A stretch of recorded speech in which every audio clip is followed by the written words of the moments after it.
Hello guys, welcome to my YouTube channel. My name is Harjeet Kaur. हम कर रहे हैं इंडियन पॉलिटी के ऑब्जेक्टिव क्वेश्चंस, जिसमें आज हम डिस्कस करेंगे मिसलीनियस क्वेश्चन। तो ये मिसलीनियस क्वेश्चन वाला जो टॉपिक है ये लास्ट टॉपिक है। इसके बाद हमारा जो इंडियन पॉलिटी वाला पार्ट है वो ख़त्म हो जाएगा। तो शुरू करते हैं। क्वेश्चन नंबर 1 है, the Indian constitution recognises minorities on the basis of. Minority जो होती है उसको किस बेसिस पे रिकॉग्नाइज किया जाता है? माइनॉरिटी को रिकॉग्नाइज किया जाता है परसेंटेज के बेसिस पे, percentage of the population of the group of the total population. Total population में जिस ग्रुप की पॉपुलेशन की परसेंटेज कम होती है वो आती है माइनॉरिटी में। फॉर एग्जाम्पल अगर हम बात करें सिखिज्म की, सिख हो गए, जैन हो गए, या बुद्धिज्म हो गया, ज़ोरोआस्ट्रियज्म हो गया, तो ये वाली जो कम्युनिटीज है, ये वाले जो ग्रुप है, इनकी पॉपुलेशन का जो परसेंटेज है ना वो टोटल पॉपुलेशन से बहुत कम है। तो इसीलिए ये वाले जो ग्रुप आ जाते हैं ये माइनॉरिटी में आ जाते हैं।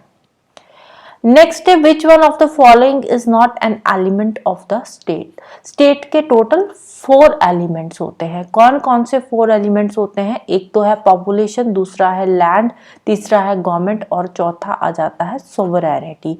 आर्मी जो है ये स्टेट का एलिमेंट नहीं है। Next, there is no provision in the constitution for the impeachment of the. हमारे कॉन्स्टिट्यूशन में गवर्नर के इम्पीचमेंट का कोई भी प्रोविजन नहीं दिया हुआ। तो आंसर आ जाएगा ऑप्शन सी। नेक्स्ट है, consent of the people means consent of. Consent of the people का मतलब क्या होता है कि मेजॉरिटी पीपल, जो मेजॉरिटी लोग हैं वो एग्री कर रहे हैं, तो उसको बोलते हैं कंसेंट ऑफ द पीपल। तो आंसर आ जाएगा option C, majority of the people. Next आ जाएगा the expression creamy layer used in the judgment of the Supreme Court relating to the case regarding reservation refers to। Reservation की term में creamy layer का मतलब क्या होता है? Creamy layer का मतलब होता है कि हमारी सोसाइटी का वो सेक्शन जो सोशली तो बैकवर्ड है, एजुकेशनली भी बैकवर्ड है, बट इकोनॉमिकली वो अभी एडवांस हो चुका है। जैसे कोई बिजनेस क्लास फैमिली है, हो सकता है वो सोशली बैकवर्ड हो या एजुकेशनली बैकवर्ड हो, बट उनके पास पैसा तो है, इकोनॉमिकली तो एडवांस है, तो वो रिजर्वेशन के अंडर नहीं आएंगे। या फिर कोई बंदा है वो आईएएस बन गया, तो उसके जो बच्चे होंगे ना उनको रिजर्वेशन नहीं दी जाएगी, क्योंकि आप देखो सोशली तो वो अभी भी बैकवर्ड में ही आता है, लेकिन इकोनॉमिकली तो वो एडवांस हो चुका है ना। अब आईएएस की पोस्ट पे बैठा है तो इकोनॉमिकली पैसा तो उसके पास है, बट हाँ सोशली वो आ रहा है बैकवर्ड में, तो उसको रिजर्वेशन नहीं दी जाएगी। तो आंसर आ जाएगा option B.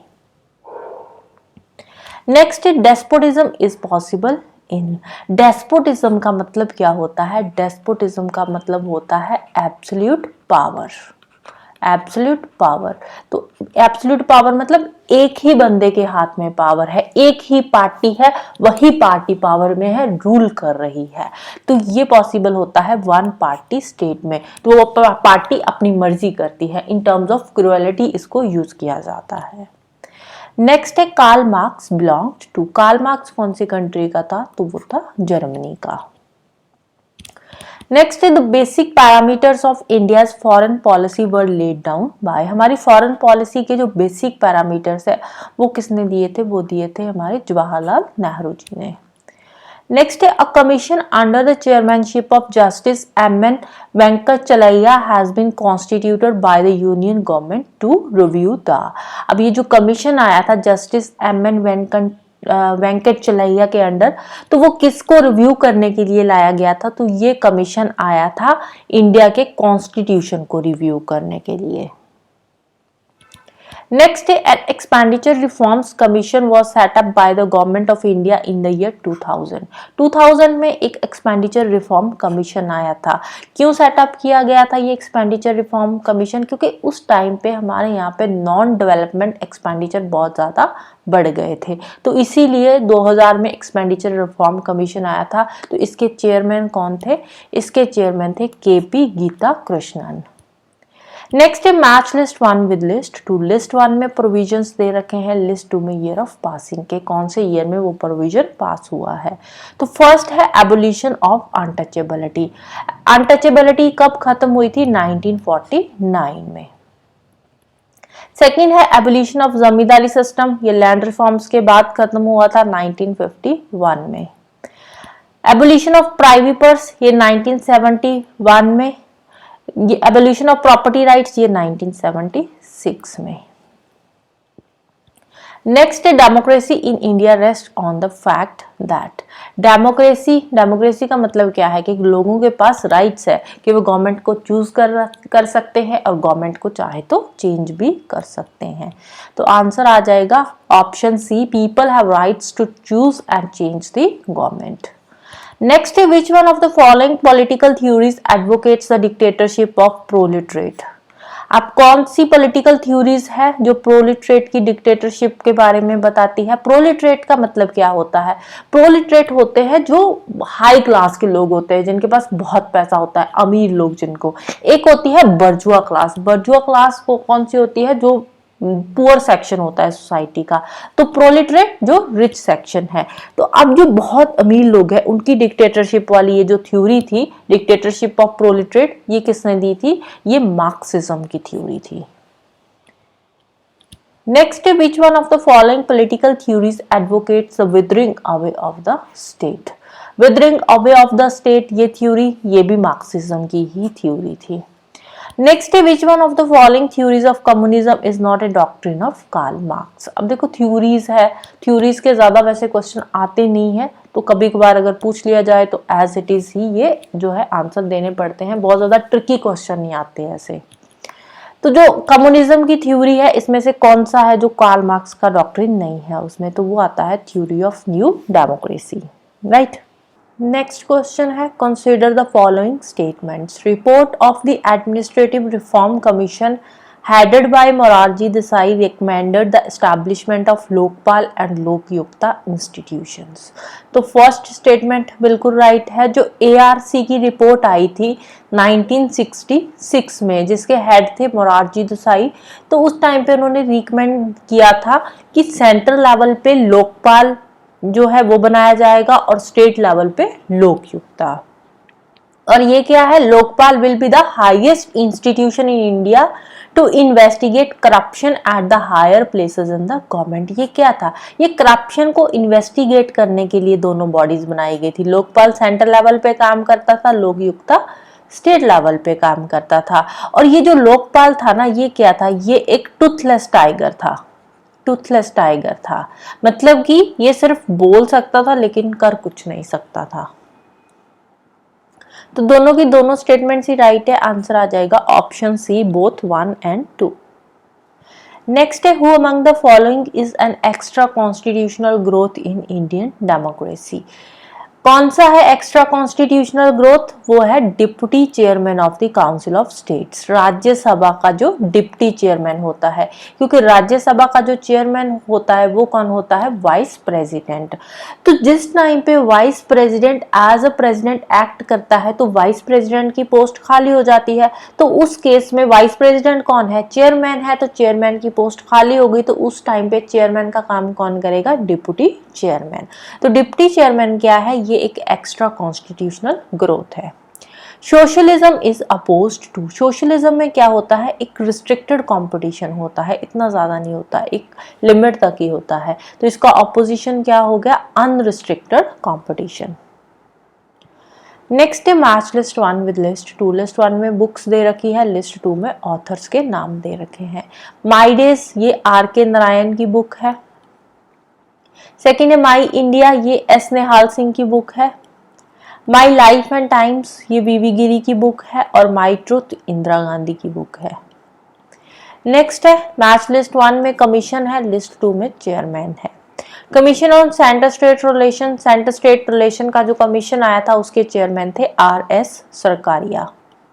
Expenditure reform commission जो आया था उसके चेयरमैन थे K.P. गीता कृष्णन।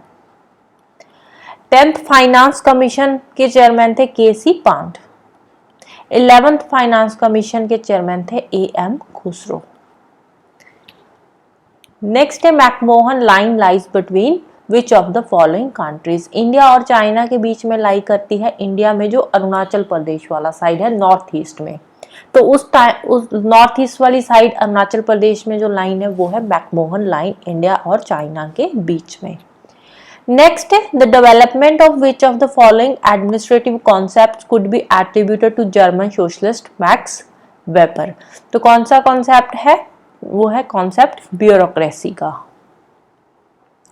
नेक्स्ट है which one of the following is the correct chronological order of the tenures of the following presidents of Indian National Congress.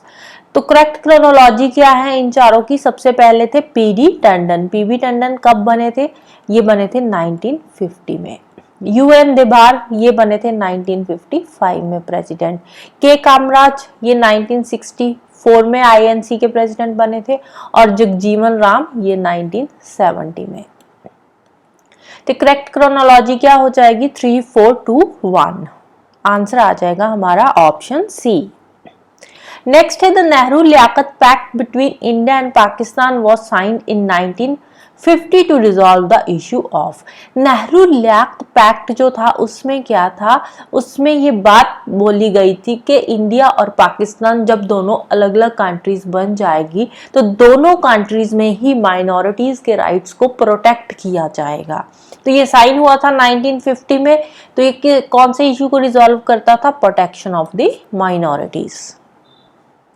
Next is the chairman of Constitutional Review Commission set up in February 2000 was।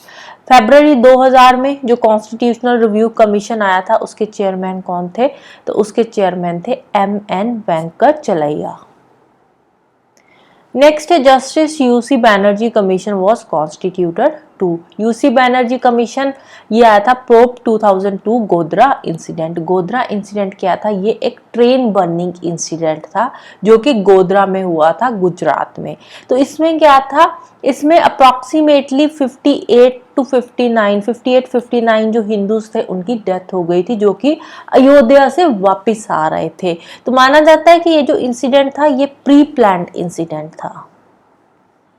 Next है the function of bureaucracy. इस bureaucracy के function क्या है, government policies को implement करना, administration को चलाना, ministries की हेल्प करना। तो ये सारे के सारे फंक्शन ही ब्यूरोक्रेसी के हैं। नेक्स्ट है the justice Nanavati inquiry commission was set up by the NDA government to look into. तो जस्टिस नानावती इंक्वायरी कमीशन जो आया था ये 1984 के एंटी सिख राइट्स को देखने के लिए आया था, क्योंकि 1984 में जो इनोसेंट सिख्स की डेथ हुई थी तो उन्हीं से रिलेटेड ये कमीशन आया था। उसके रिगार्डिंग इंक्वायरी करने के लिए एक कमीशन सेटअप किया गया था, justice Nanavati inquiry commission. Next, what is the minimum legal age of marriage for girls in India. Minimum legal age 18 years है गर्ल्स की। Next, which one of the following has a status different from the other three? Finance Commission constitutional body है, Election Commission constitutional body है, Backward Class Commission ये भी constitutional body है, और National Human Rights Commission ये एक statutory body है। ये तीनों के तीनों constitutional body है, constitution में mention है, लेकिन National Human Rights Commission ये एक statutory body है जो कि एक law के द्वारा बनाई गई है, right? So this is all about today. जाने से पहले वीडियो को लाइक कर देना, शेयर कर देना और चैनल को सब्सक्राइब कर लेना। Thank you, bye bye and have a nice day.